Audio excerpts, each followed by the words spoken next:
சென்னையிலிருந்து பூந்தமல்லி வரை இருக்கின்ற மெட்ரோ ட்ரெயின் ஸ்ரீபெரும்புதூர் காஞ்சிபுரம் வரையிலும் நீடிக்க வேண்டும் என்று கேட்டுக்கொள்கின்றேன். அதே போல சென்னையிலிருந்து தென் மாவட்டங்கள் செல்கின்ற அந்த வந்தே பாரத் ட்ரெயின் செங்கல்பட்டில் நின்று செல்லும்படி கேட்டுக்கொள்கின்றேன். காரணம், செங்கல்பட்டு ஒரு முக்கிய மாவட்டமாக திகழ்கின்றது. அதை சுற்றி இருக்கின்ற காஞ்சிபுரம் 40 கிலோமீட்டர், செங்கல்பட்டிலிருந்து மாமல்லபுரம் 30 கிலோமீட்டர், செங்கல்பட்டிலிருந்து மாமல்லபுரம் 30 கிலோமீட்டர், செங்கல்பட்டிலிருந்து ஆன்மீக தலமாக திகழ்கின்ற மேல்மருவத்தூர் 30 கிலோமீட்டர். ஆகையால் அனைத்து வந்தே பாரத் நின்று செல்ல வேண்டும்.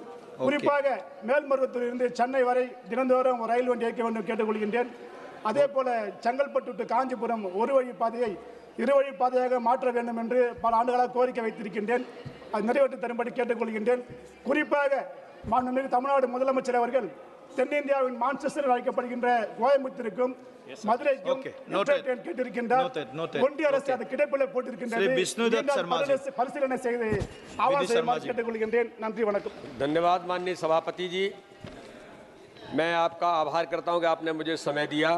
मेरा संसदीय क्षेत्र खजुराहो बर्ड हेरिटेज है, आइकॉनिक सिटी है और वहां पर एयर कनेक्टिविटी केवल मुंबई, खजुराहो, बनारस मात्र एक फ्लाइट है, लेकिन दुनिया के पर्यटक और देश के पर्यटक बड़ी संख्या में खजुराहो आते हैं। मुंबई, कलकत्ता और बेंगलोर से एयर कनेक्टिविटी की ज़रूरत है।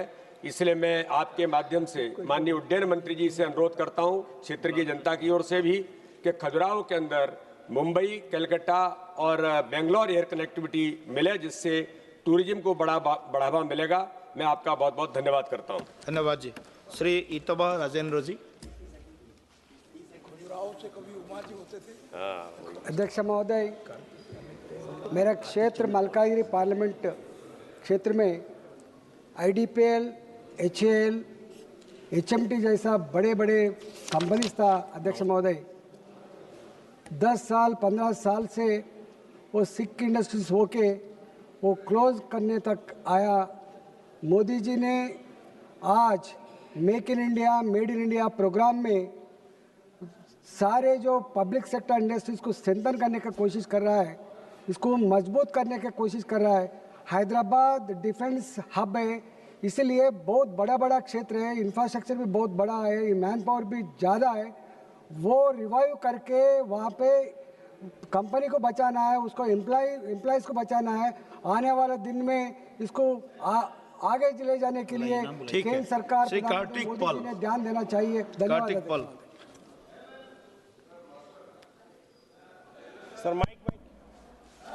नमस्कार सभापति महाशय, रायगंज জেলাবাসীর দীর্ঘদিনের দাবি 2008 সালে কেন্দ্রীয় সরকার থেকে কেন্দ্রীয় মন্ত্রিসভা রায়গঞ্জ লোকসভায় এইমস হসপিটালের অনুমোদন করেছিল। কোনো এক অজ্ঞাত কারণে সেই হসপিটাল পরবর্তীতে কল্যাণীতে চলে যায়। রায়গঞ্জ সহ উত্তরবঙ্গবাসীর দাবি যে দ্বিতীয় এইমস উত্তরবঙ্গে হোক, পিছিয়ে পড়া উত্তরবঙ্গের স্বার্থে।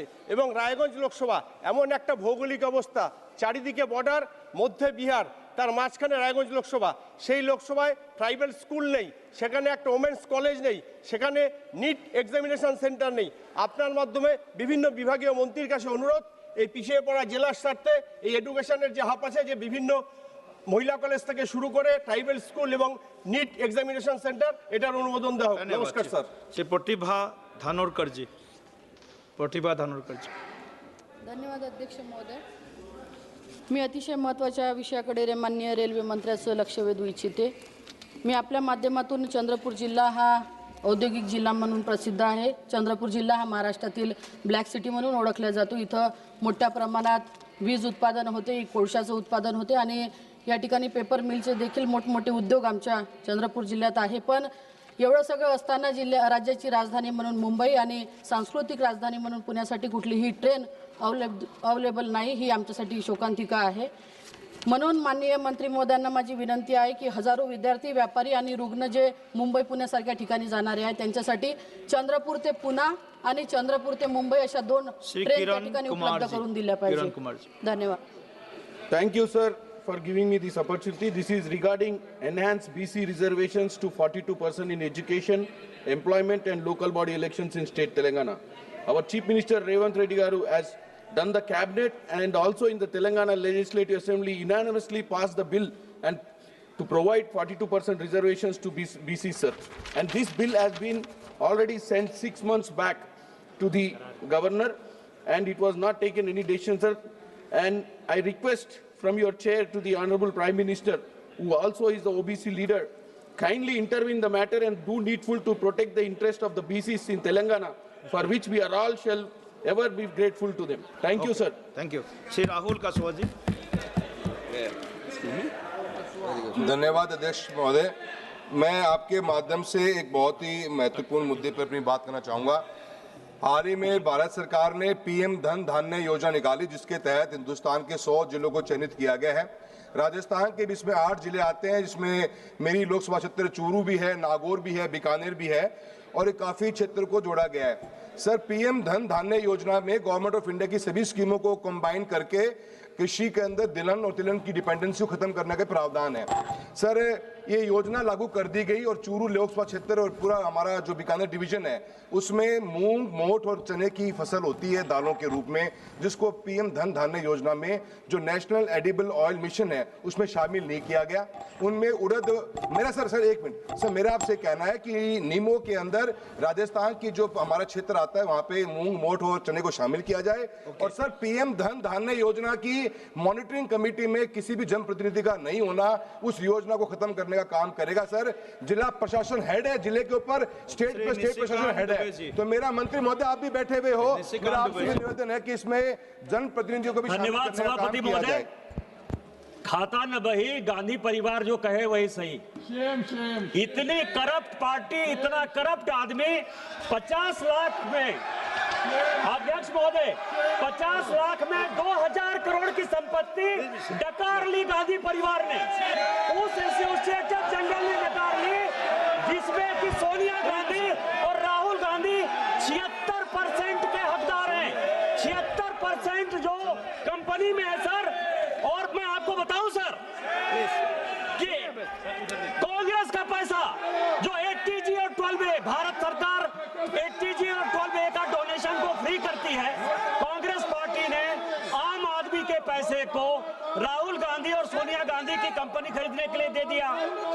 90 करोड़ की जो लोन थी उसको 9 करोड़ में कन्वर्ट कर दिया। कन्वर्ट करने के बाद 414 करोड़ का इनकम टैक्स का इवेजन कर लिया। इसके अलावा मैं आपको बताऊं कि 18 करोड़ किसी बाहर की कंपनी से, विदेशियों से चंदा लेके, इटालियन से चंदा लेके अपनी कंपनी में जो है डाल लिया। रेंट के नाम पर झूठ बोला सर, लगभग 38 करोड़ रेंट नहीं है, रेंट कहां से आ गया। एडवर्टीजमेंट जो है 29 करोड़ का एडवर्टीजमेंट खा गए।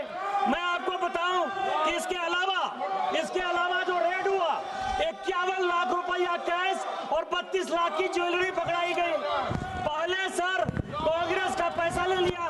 कंपनी जो है, मैं आपको बताऊं कि कंपनी खरीदी 17 जून 2010 को, कंपनी बनाई 23 नवंबर को। पूरा सोनिया गांधी, राहुल गांधी, सुमन दुबे, ऑस्कर फर्नांडिस, पूरा भ्रष्टाचार की गंगा जाता है। नियम 377 सभापति पर रखा जाता है। सर उठाइए, सर उठाइए, सर उठाइए। निशिकांत जी हो गया? नहीं, आप बैठिए प्लीज, आप बैठिए प्लीज, बैठिए प्लीज, भी सीधे। सर उठाइए। सभा की कार्यवाही कल शुक्रवार दिनांक 12 दिसंबर 2025 को का चुनाव जीता, और जब फैसला हुआ कोर्ट का, तो ऐसा सिचुएशन इस व्यक्ति ने पैदा किया, इस पार्टी ने पैदा किया कि आपको आश्चर्य होगा कि 3 जज को बाईपास करके एक ऐसे चीफ जस्टिस को बना दिया जो 8.5 साल तक इसका मुख्य न्यायाधीश रहा। प्रेस की पूरी स्वतंत्रता खत्म हो गई। इंडियन एक्सप्रेस के एडिटर रामनाथ गोयनका से लेकर सारे लोग